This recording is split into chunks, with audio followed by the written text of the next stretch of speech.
Testing 1, 2. Good morning.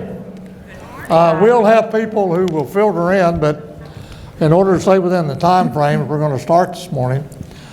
I think we have a real informative panel this morning. In meeting the goals of the ACCO board and the commissioners that serve on our boards throughout the ACCO system, their principal goal is to, within our conferences, to provide as much information in order for you to take back home. The one thing I think we all learn as elected officials in this room is the more you learn, the better you are to lead as you go back to your communities. And so we're very fortunate this morning to have some people who I think are going to share some very quality information with everybody here. One of the three up here is a little under the weather, so we've got kind of a firewall blocked off between her, but we really do appreciate the fact that she's here. And I'm going to introduce her first. We're very fortunate to have the Honorable Addie Wiseman, who is the Senior Trade Advisor for the UK and the British government. And she was an advisor for virtually all the products that exported from this country to the European continent and primarily the UK. Addie also comes with the credentials that she was an elected member of the Houston, Texas City Council. And I'm not a doctor and I can't diagnose it, but I think the experience that Texas and Oklahoma had 2 or 3 weeks ago may have led to a little bit of her illness as she crossed over the Red River coming in to Oklahoma. But that won't happen every year, Addie, and maybe in the future you'll feel a little better. On my left and your right is Rod Moesel, who is the state president of Farm Bureau for the state of Oklahoma. Our state, historically, even as young as it is predicated in the engine that runs our economy in the state of Oklahoma. It primarily has been soil, oil, and toil of the people who live here. And so his leadership within Farm Bureau, which is the largest farm group that represents agri-production in the state of Oklahoma. And so we're fortunate to have him here this morning. So what we're going to do, we're going to kick off first with Addie, as ladies first, and talk about what her role was. She has just recently retired as the advisor for the UK, in full disclosure. And I am so proud that she agreed to do this initially. Then she retired, but she still wanted to do it. And for everybody in this room, I want you to know she's here on her own money. She paid for her own transportation. And so I'm extremely grateful that she felt compelled enough to come back to Oklahoma. Oklahoma was one of her states that she actually served as an advisor for. And so Addie, we'd like to kick it off this morning. First of all, you might share with the group exactly what your role was as a senior advisor on trade. We know that about 13.5% of all the production that's produced in the United States is actually exported to the European continent and to that area. So kind of share with the group how this all came about and how you became the Honorable Addie Wiseman for the UK. Well, thank you very much, Gene. Appreciate it very much. Thank you for the invitation and good morning to all of y'all. I'm very honored to be here with y'all to have this wonderful discussion. As you may or may not have heard, the UK is fed up with the EU and they want out. And so as part of that, their main goal was to engage in trade agreements, free trade agreements with nations with which they already have trade arrangements with through the EU, but they wanted to be able to strike out on their own. And their biggest goal was the United States. Of course, they realized they needed a team of folks here in the U.S. who could help them, advise them, and guide them, and give them the direction that they needed and the information they needed as far as what they would have to do to engage the U.S., engage each state, engage each city, each county they realized it was important that they had to engage at the local level, so they brought in a team of 6 of us for that purpose. And so I was very fortunate to be able to represent them in that, to work in an area that covered Texas, Oklahoma, Louisiana, Arkansas, New Mexico, Arizona, and Utah. And I traveled throughout that area, getting to know folks. I'd been here a couple of times before, had the wonderful opportunity to meet Gene, make his acquaintance, and I realized very quickly how important Oklahoma is in trade internationally. Because when it comes right down to it, trade is about ag. It is truly, primarily about ag. So Oklahoma plays a very important role in that. Well, we had read that in the free trade agreement, there were like 20 nations that were engaged in it. And 16 of them really had 0 tariffs as far as trade is concerned. What is the status on as far as tariffs are concerned between here and the UK as we presently sit here? Well, the UK, if the UK has what's called a hard Brexit, a hard exit, they will have to revert to WTO rules. But what they're working on doing is trying to get continuity agreements, which would include the U.S., so that things remain the same as they are transitioning over.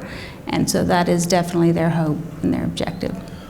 When you looked at the exports that we had from the state of Oklahoma, mm-hmm. what were the primary products that you were working with at that point? Well, we didn't work specifically on specific products. Our objective was to make sure that we were building the relationships that were necessary to engage in trade.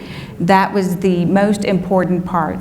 As you've been able to see, and as we've seen what's been happening in the UK and what's been happening with the US and China, if relationships break down, if communications break down, then you have no hope of reaching any kind of agreement. So our objective was to work on the relationships and build those and determine the needs and leave the specifics to the actual negotiators. I know when we met before, you were attending a conference with the University of Oklahoma at that point. Correct. What were the subject matters that you would cover when you come to the state of Oklahoma and places like the university itself? That's an excellent question. I had the opportunity to come to a conference of tribal nations. The tribal nations were holding an intertribal trade conference. And one opportunity that I realized was out there that the UK had not realized was an opportunity to get into a trade agreement directly with tribal nations, because they are sovereign and they would have that right to do so. And there is an effort to try and work out a coordination between the tribal nations to engage as a collective body in trade negotiations. And I think that's fascinating. I think there's so much opportunity there. And so that was my purpose on that specific trip, to see explore that opportunity. Well, Oklahoma is extremely diverse. Mm-hmm. We have 25 different tribal languages in the state of Oklahoma. And as we've had a tremendous amount of people from Europe that come and visit our state with trade delegations, and they're totally consumed every time they come with wanting to meet tribal sovereign governments. Yes. Because that is such a foreign thought to them from where they come. And every one of them that we've ever entertained, that's one of the first requests that they make. As your experience as the trade advisor, for the leaders that's in this room today, what are some of the things that they could take back to their communities to talk about how to better prepare themselves, either as a state, on a local level, or whatever, in order to be more productive as far as trade exports concerned? Absolutely. It's one of the things I realized is Southerners are so polite. We're just so absolutely polite, and will at times not speak up in order to be polite. And I think it's very important that you do speak up. As elected officials, you know, because you've dealt with it with constituents, the squeaky wheel gets the oil every time. They get your attention. Like it or not, they're going to get your attention. So one thing I would advise you to do is advocate, advocate, advocate. And it's wonderful that you have this organization to advocate on your behalf, and you need to play a very active role in that. And as elected officials yourselves, you need to work with your counterparts to come together to form a unified bloc in approaching foreign nations with respect to trade, especially with the UK. When the UK starts to come over and they want to engage in trade, they're going to want to know what opportunities are here. And I will tell you, if they don't see the opportunities here, they're just going to bypass you and head on to another state. So another thing that's very important then is to be able to not only come together, work with your elected representatives at the state and federal level and the municipal level as well. All of you working together, that's key. Not only do you have to do that, you have to make sure that you have what they're looking for. With respect to foreign direct investment, if you don't have infrastructure in place, then they're going to bypass you. So as you know, with county commissioners, you have to have the highway system there. It's got to be working, it's got to be sufficient, it's got to be adequate. Any free trade zones that you can have established in the state, that is critical as well. And another big one that is affecting areas such as Oklahoma is rural broadband. That is critical, and that is something that I would advise you to lobby hard for. You've got to have that if you're going to have a future and economic growth in this state. You touched on free trade zones. If you will, explore that just a little more for some of the people who maybe are not totally familiar with free trade. They're set up in a specific economic area. Correct. It gives an opportunity for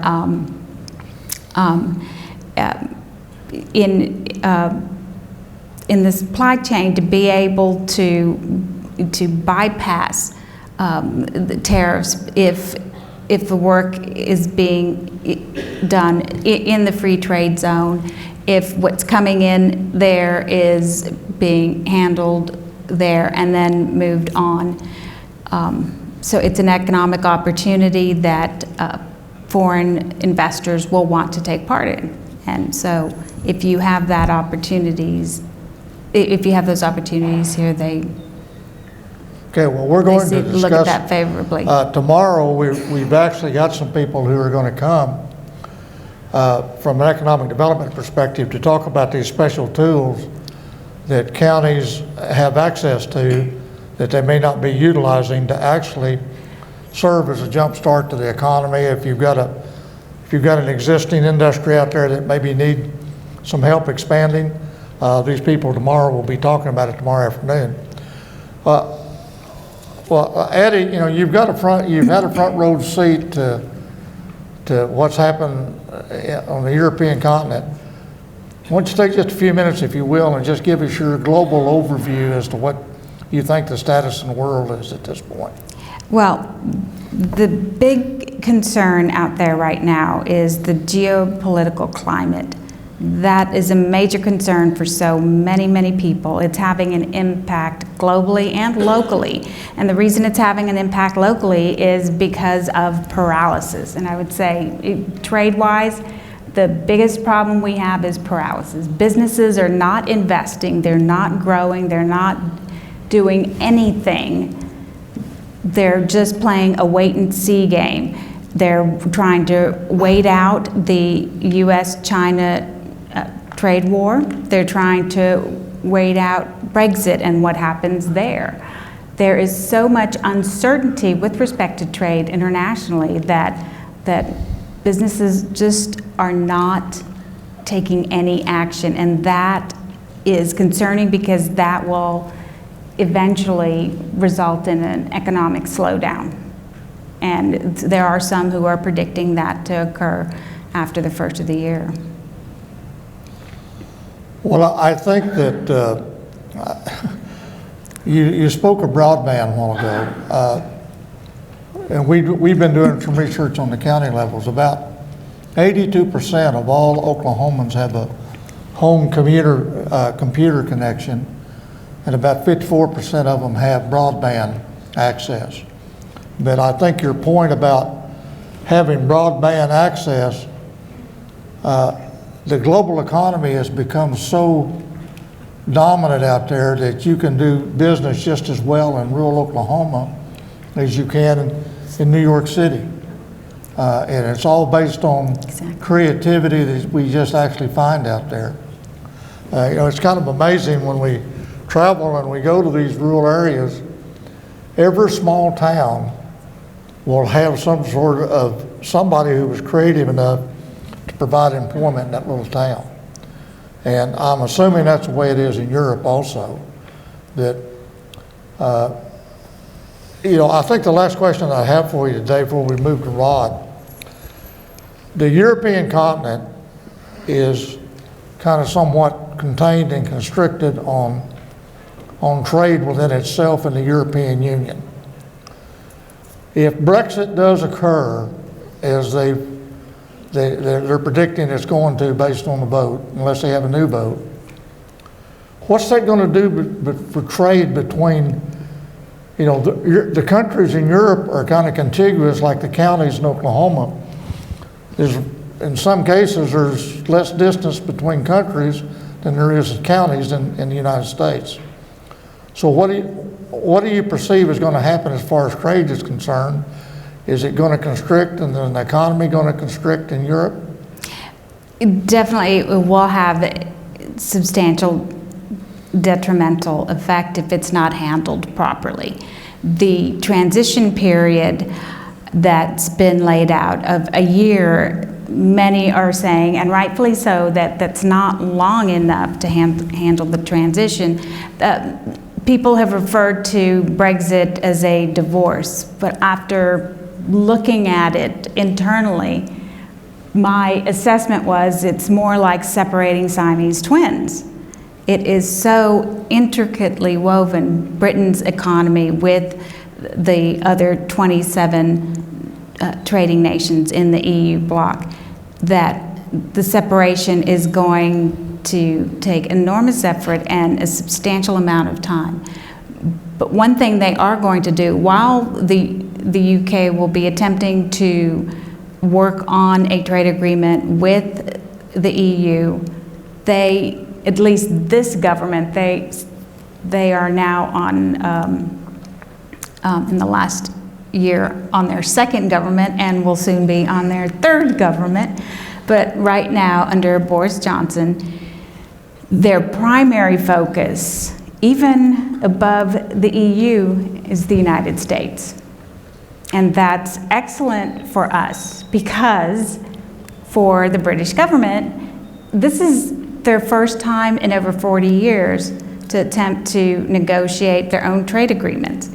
They are at a huge disadvantage with respect to the US. We know what we're doing when it comes to trade negotiations. And so we will have a definite advantage, and I think it's very important that Oklahoma be on the forefront of that. Well, is it projected that the euro-dollar agreements will go away as long with the Brexit effort? Everything will change. Everything will change, and that is something that so many people now are calling for a second referendum, because if you ask them, out in the country, in England, out in Wales. Wales, who previously, on the first vote, voted for Brexit, now overwhelmingly, if they had an opportunity for a second vote, they would vote no. And the reason is they're saying over and over again, they did not know to what extent it would affect them. They did not really truly understand how it would affect them and how so much would change, and that it would be a hard economic hit for them for a while. And the pound has been having quite a bit of trouble. We were laughing before we started this morning about if you've not had an opportunity to watch British Parliament on TV, if you think we got problems in Washington, D.C., you need to watch British Parliament. It's kind of like Thanksgiving dinner at most of our houses. The screaming and the hollering and the arguing, and it's really kind of enjoyable to kind of watch it because, you know, when you get into the debate of the field of ideas, when you get into Europe, they have a complete different system. You know, Europe's always had the image of being real restrained and in control. Exactly. British Parliament is not in control. No. They need adult supervision there because they really do scream. Well, we really do appreciate you doing this for us this morning. Extremely appreciative that you've done it on your own because you just had a commitment that you wanted to keep. Absolutely. We're sorry you don't feel well. Thank you, I appreciate it. But we hope you will feel better, and we hope you have a very happy Thanksgiving and a Merry Christmas and a prosperous New Year. So now we're going to move to our own Rod Moesel in the state of Oklahoma, who really is the guardian of ag production in the state of Oklahoma. And I think that the reason we put these two together is, first of all, they had met at one time before, as I understand. And her role and his role really kind of overlapped in the fact that his all about advent of ag production in the state of Oklahoma and the economic engine that drives our state. You know, Oklahoma, for many that may not realize it, we rank number 5 in the United States in wheat production. We rank number 5 in cattle production in the state of Oklahoma. And those are good statistics, but unfortunately we rank number 45th in doctors per capita. So we got a lot of areas that we can improve in. You know, we rank the 20th largest state in the United States in land area. And within that, the Census Bureau counts people per square mile, and although we're a big state, there's only 54 people per square mile when you spread all the population out. So we're very agriculture driven. Soil has been, you know, the principal export for the state of Oklahoma along with energy. So Rod, if you will, just kind of open up as to what your role is with Farm Bureau, what you kind of see, the things that you think that the counties could help you with, and where you think you can be an advent for the counties, and how important county government might be to you. Well, county government is obviously very important to the agricultural community. As you all know, our state continues to evolve. We're still a young state, and so it's interesting to watch how that happens as you get in, as one who enjoys history too. It's fun to kind of get in and watch how areas have changed. And as we're mentioning broadband, which is one of our hot issues, rural health care was just mentioned, which 5 or 6 years ago wouldn't have been an issue for us at Farm Bureau, but the last few years our members have been doing lots of resolutions on that, and that's been moving up on our list of concerns too. But we face lots of challenges with, of the 77 counties, 33 of you have less population today than you did in 1907 at statehood. So that's always a stunning number to me, that our state's grown many, many times since statehood, but we have so many counties that have so much less population than we had even back at that time period. So that creates lots of challenges as we're figuring out how to try to fund and support. And in a lot of other ways, we're starting to have more and more of these rural-urban divide issues. Is one that's just come up in the last couple of weeks is this next state question that's coming up on the to change how we reapportion or redistrict with an independent commission, which we have very strong feelings on, which I think would dramatically urbanize our state's legislature and our congressional districts. So I think our state's well served when we have lots of legislators that have a mix of rural and urban folks, because legislators have to have, they get a lot more interaction with their rural or smaller town or even suburban constituents than they do urban. It's rare that urban folks can even tell you specifically who their legislator is, much less have much interaction with them. Where if it's a legislator that serves a more rural area, they have to show up at everything. There's lots of interaction with their voters, and so I think our state's well served when we get that kind of interaction between the voters and the constituents and their leaders. So there's certainly no shortage of issues. Agriculture and oil, as Gene was saying, have been the drivers of our economy for decades. It's, you know, we're at a point right now where both are in a little bit of a funk economically, with oil, with oil prices down some, and ag prices are down a lot, and many of most of the ag commodities are about half of what they were back in 2013. So we've had a 4 or 5 year period where the ag economy has been under great stress. The beef side is doing the best of those. It hasn't had quite the hit that the crop type things did. And a big part of the problem in the crop thing has been the trade and tariffs with world trade. So much of our production of red winter wheat and cotton and sorghum and so many other crops goes overseas. So we're very dependent on the export market.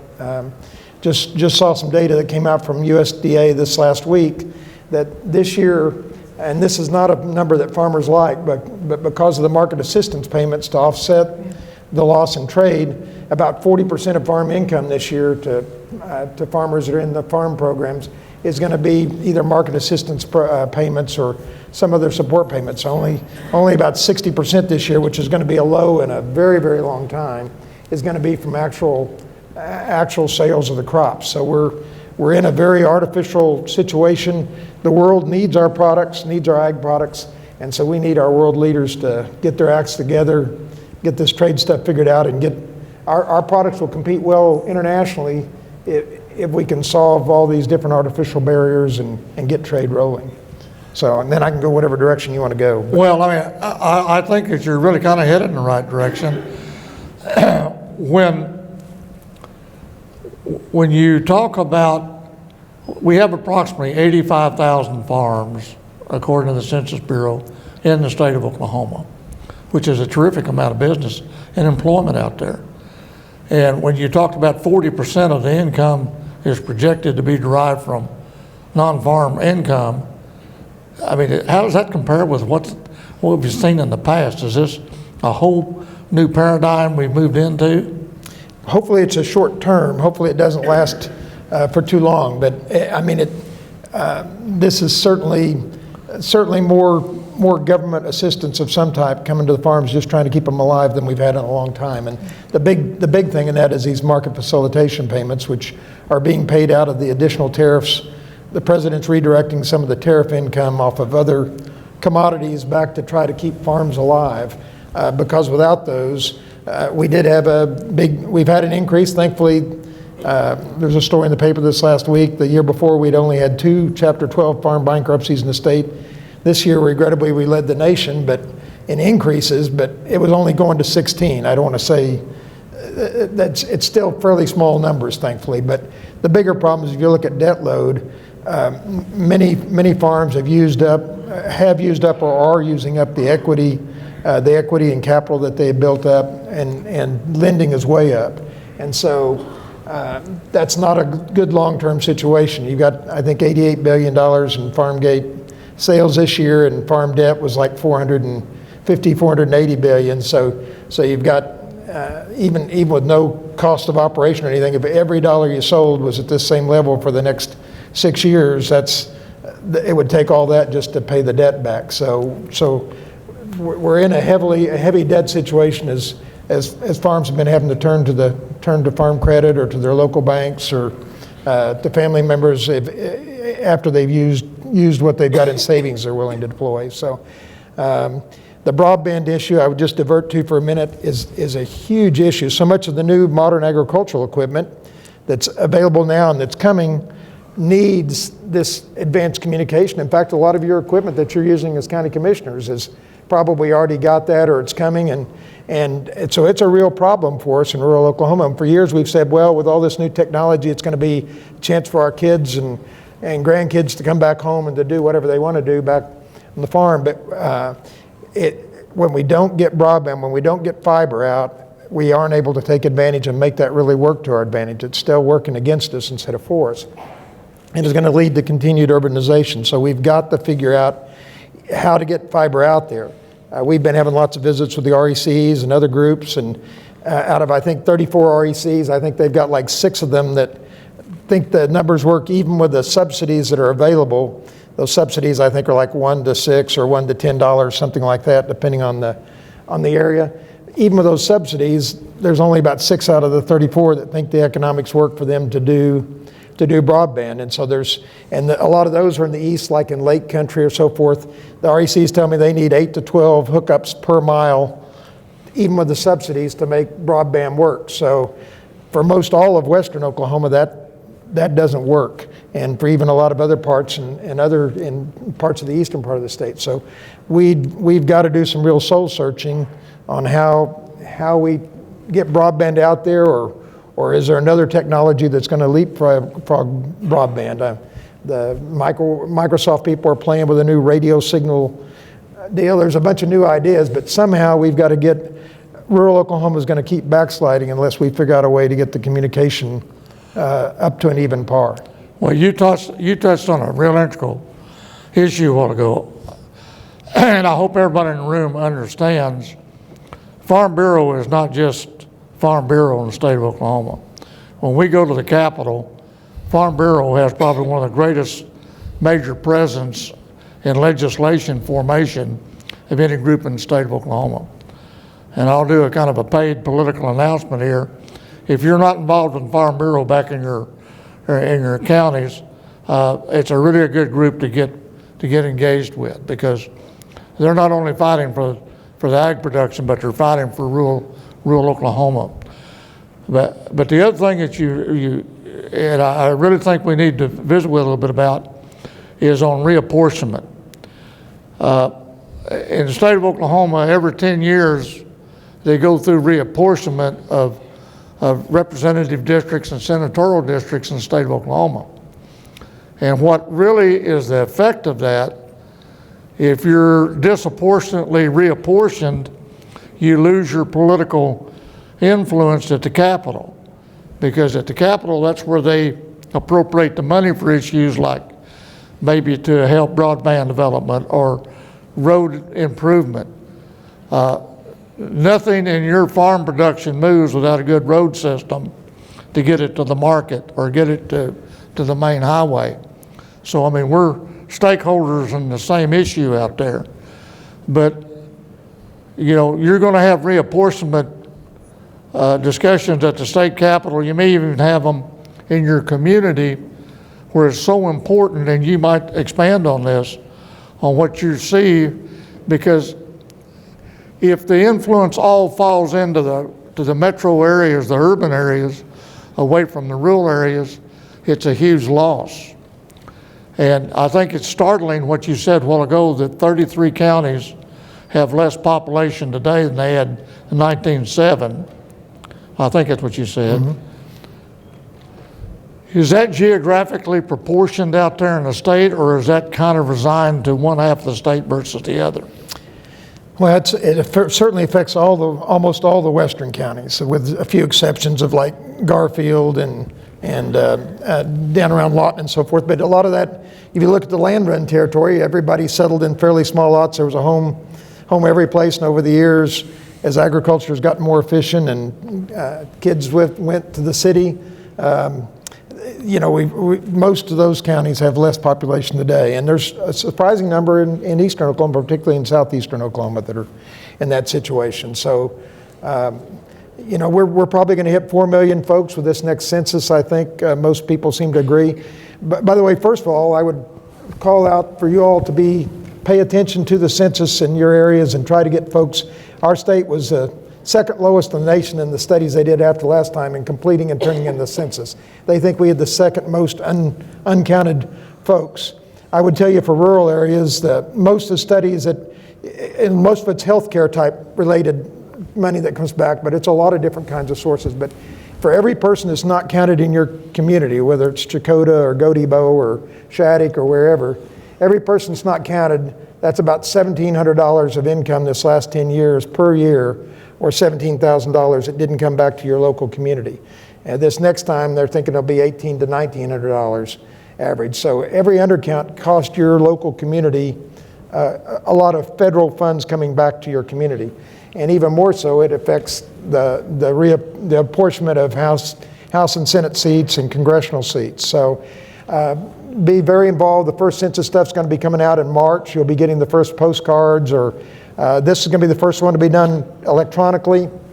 And just encourage you very much to encourage all the people you see, at your county responsibilities, when you're out speaking, when you're at church, when you're going to games. Encourage people. This is not something to hide from the government. This is not something to distrust the government on. This is one that will really help your community and your county if they do complete. So that completing and participating in the census is the first thing. And those of you that are in the more rural counties, you're not going to get as much census follow-up as those that are in the urban counties. It's a lot easier when the census is hiring folks to go knock on doors. It's a lot easier to do it in Karen's neighborhoods in Tulsa than it is at Cheyenne, Oklahoma or something. So especially the farms that are not in the town of Cheyenne, that are outside. So we all need to be proactive to fill out the census this next round. And then we all want one person, one vote. We're not arguing that, but this petition drive that's out there would say you can't take into account where the current legislator lives. It moves the prison population from the prisons where they're at, if you're at Granite or Fort Supply or McAllister, it moves them back to the place they're sentenced at instead of where they're at. There's a number of other changes in there, and an independent committee, and it's got all these kind of parameters that they can't have been involved in holding public office, I think, for 5 years. They can't have been involved actually in a political party. There's going to be people that don't, really, it's aimed at having mathematicians. The problem is, and then if they don't complete it in a 120-day deadline, then it goes to the Supreme Court. I trust our legislators who know the communities and know our state and are involved a whole lot more than I trust an independent counsel or a Supreme Court to make those decisions. So I would very much encourage you all to study that, decide what you think, and be involved in that as well. Yeah, I think that for further explanation on this, the way they do redistricting as far as members of Congress are concerned, they take the total population of the United States proper, and then they divide it constitutionally by the number 435 to get your House of Representatives. Well, Oklahoma at one time had one more member of Congress than what they have now, which is a huge advantage when you get to working in D.C. on appropriating dollars back for specific projects back to rural areas. And without a good census count, those numbers are magic, and the fact that when they divide by 435, you could either gain or lose another member of Congress. And when you've got a state that has two, according to the Constitution, 2 U.S. senators, and then you have 5 members of the House of Representatives, that's 7 votes in the state of Oklahoma that has influence over how dollars are appropriated on a national level. But if you lose one of those, you can see how critical that can actually be. If you gain one, you see what kind of advantage it is, because you're competing against metro areas that may have as high as 25 members of Congress in one community, one town. And so it's so vitally important if you go out and make an application with Rural Farm Association for a rural water district, they got to have the census data in order to do that. Same way with public education, same way with public health. And so it is incumbent upon everybody in our state to count virtually every person we can possibly count. Yeah, I would just say at one point we even, I think, had as many as 8 U.S. representatives, and in my lifetime we were at the 6 and then shrunk to 5. But we're not going to get back to 6 this time even with a full count. But we would get close where 10 years from now, if our state started growing faster, and I think there's some good signs that our state is growing faster than the national average at the moment. If we could keep that up the next census, I think we'd have a shot maybe at adding another one. But I would just say on that I would match up for our U.S. congressional district delegation and senators. Those 7 we've got, there's no state in the country of our size that has the impact that our delegation does. We're very, very blessed with the mix of delegation we've got, and the members of our delegation. They carry an oversized stick for a 7-member delegation. One other thing I want to mention, I don't know what our time is, but No, we got as much time as you need. You've got a bunch of some of the opportunities you do have as a county that Farm Bureau is getting more involved in economic development things right now, because we've got to do something to turn around what's going on in rural Oklahoma and to get more growth going. The broadband is part of it, the healthcare is part of it, but one asset you all have, and I was just at a meeting this last week, but one of the fastest growing industrial development area in our state the last 15, 20 years has been over at Pryor, the Mid-America Industrial Park. And I would just say that one of the assets they've had is an asset that you all have in many areas of your counties. Oklahoma City and Tulsa and a lot of the hot suburbs have gotten very cocky with building codes and taken them. You can argue whether they've taken them to such an extreme that it makes it very hard to build and develop. And so a lot of times somebody does decide they want to make a major investment.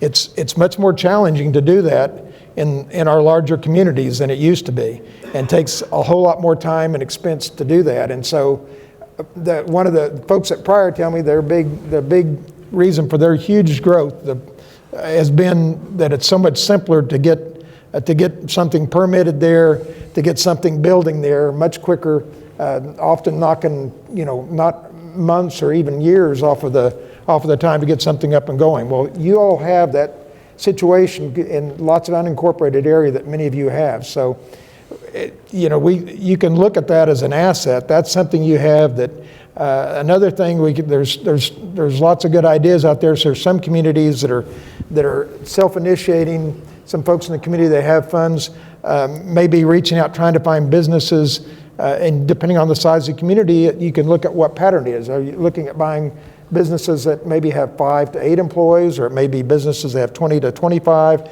that are where the owner is near retirement someplace else, and moving that business and that technology to your community?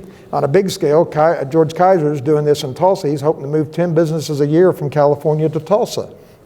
And he's targeting like $5 to $15 million in sales businesses to grow the Tulsa area. It's similar to the program he had of paying money to folks to move to Tulsa, and having where they had the overwhelming response of folks that applied for, was it a $10,000 payment if you'd moved to Tulsa? And they had just this huge number of people that applied, and I don't know if they've just announced it or getting ready to announce who the people are, but they ended up being able to be selective about what people to get that bonus. But you maybe can't do it on the same scale. Not many of us have the finances that a George Kaiser has, but that same idea of visiting with town leaders in your communities or county leaders in your community, are there businesses that are particularly California is the big picking ground for a lot of these right now, because they've taken rules and regulations to such an extent. There's a whole lot of very frustrated business folks in California that are relocating more than any other state right now. And so, are there things you can do on that kind of pattern in your county or in your town to bring new life to your community? Growth doesn't happen in your towns if you all don't start doing something to help make it happen. And so your county, a lot of you are going to be in counties and towns that are going to keep shriveling away if you don't do Main Street programs, if you don't try to start new businesses, if you don't try to get, some college kids that love your town, that have gotten some trade that maybe they could do in your community that you help try to find financing or put a mentor group together to support them. Think of what you can do to help your community and your county grow. I think it's a very good point. I think that everybody in this room that's in leadership or works for leadership is a salesperson for the state of Oklahoma. And when we look at the competitive advantages that we have in Oklahoma as opposed to some of these metro areas, you know, our energy costs in the state of Oklahoma historically is the lowest in the nation. And that's a big cost for production of anything. Our land cost and acquisition cost is much lower than most of the parts of the United States. The environmental restraints in our nation, in our state compared to the rest of the nation is something that is a tremendous advantage for us. But I think that your point about we've got so many tools that we're really not utilizing in the state. And it's going to all, you know, everything in the state is going to be evolutionary. You know, ag production, oil production, whatever, is going to be cyclical and it's going to go up and down. But these small companies that could grow, if they just had the tools that are available to us, and we're going to spend more and more time exposing everybody to what these tools are. Some of them work well, maybe some of them don't work as well. But I think that we're sitting on a gold mine in the state of Oklahoma with all these advantages. We're just not telling the story as well as we really need to tell it out there. But I think that when you look at what your local farm bureaus boards do in a county, what are kind of the operational process that they go through, and how can people in this room get involved in it? We're blessed to actually have real bodies on the ground in all 77 counties. The level of action and activity at the county level varies quite a bit. There's some counties where we're blessed to have some volunteers that are doing something several days a week, you know, all year round, and other counties where it's less active, but they're usually deeply involved in trying to tell the ag story in that community, doing lots of ag in the classroom type activities, active support for the 4-H and FFA programs and the youth program in our communities, and then trying to stand up when there is a local issue, and then the big role they have in helping develop our state policy. Excuse me, we just had our state convention this last weekend, and we had all the resolutions that had come in from the counties were then, all of our resolutions have to start at a county, any of the 77 counties. We had some issues that came in from like over 50 counties, other issues that only came in from one county, but the one that was a single issue from one county may make it in the state policy book.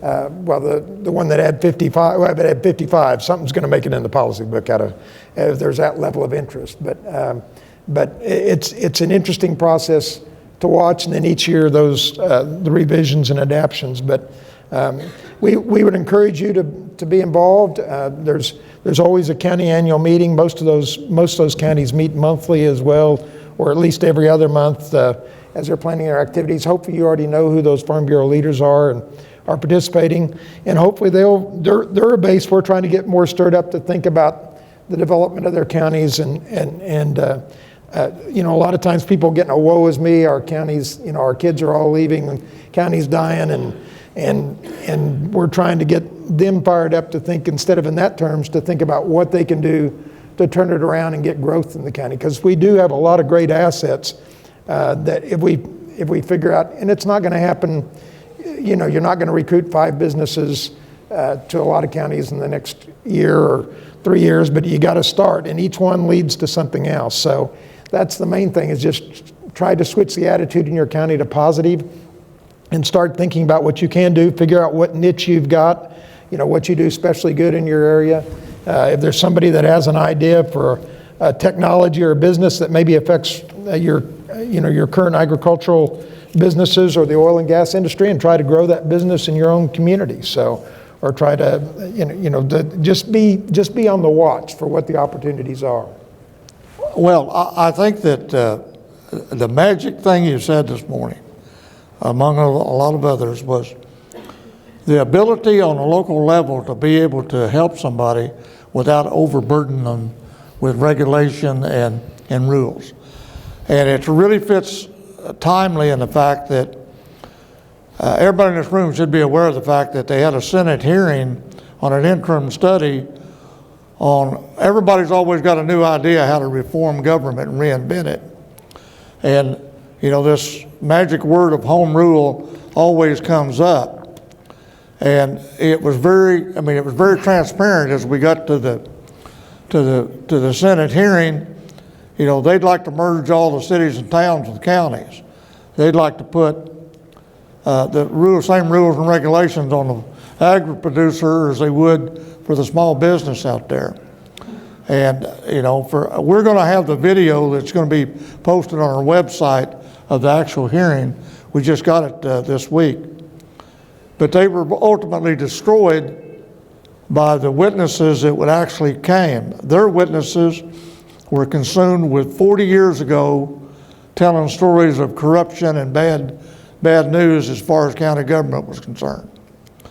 Our rock star state auditor and inspector got up and challenged them and said that county government was the most efficient, transparent, and accountable form of government that she deals with in the state of Oklahoma. We need to tell that story. We need to tell the story. You know, the reality is, Addie served on the city council of Houston, probably 4-year, 6-year, 8-year term, and she's gone. Same way by our small towns. You know, the consistency of leadership in our state historically lies within county form of government. The county courthouse is the trade center of every county. Everything that happens in business transaction or anything normally goes through that county courthouse. If you're seeking equity, it goes through the county court system there. If you're seeking protection, it goes through law enforcement or the court system. If you're needing to file something as far as a transfer of deed or business transaction, it comes through the clerk's offices. Same way by the collection of revenue for operation of the county. And the county commissioners are the executive board of the county and direct the business of the county. And for people who do not understand that, and it was obviously at that Senate hearing, there's a lot of people out there who do not understand that. Rod understands it very, very well. Addie understands it very, very well. And we understand it. We just need to do a much better job of going back and telling and working with the people in our community. You know, I came from a county that I was a county commissioner. We had a city-county port authority. We had a city-county 911 authority. We had a city-county transit authority. We worked in conjunction with them. We had SIFs and TIFs and free trade zones, economic enterprise zones. They weren't hard to set up. And for every one of them, we had an industrial economic development authority where we loaned over $32 million to businesses that actually hired employees. And those are the tools that we want everybody to think about when they go back. And no county's too small for it. You've got people out there that could use your help right today. And through Rod's organization, through our organization, we're going to hope to provide all that. Rod, we've talked about how important the infrastructure system is on bridges and roads. If you don't have a bridge that you can get agriculture products across, you can't get it to market. And if you've got any parting words, advice for the leadership in this community, in this room here today, that I would just say on that point, some years back I had the chance to go do some relief work in Azerbaijan and then a year or two later in Ukraine. And I came back from those trips. The work in Azerbaijan was with refugees from the war with Nagorno-Karabakh and Armenia. And then Ukraine is some of the greatest agricultural land I've ever seen. And if they ever got their act together, they'd be a really serious world player.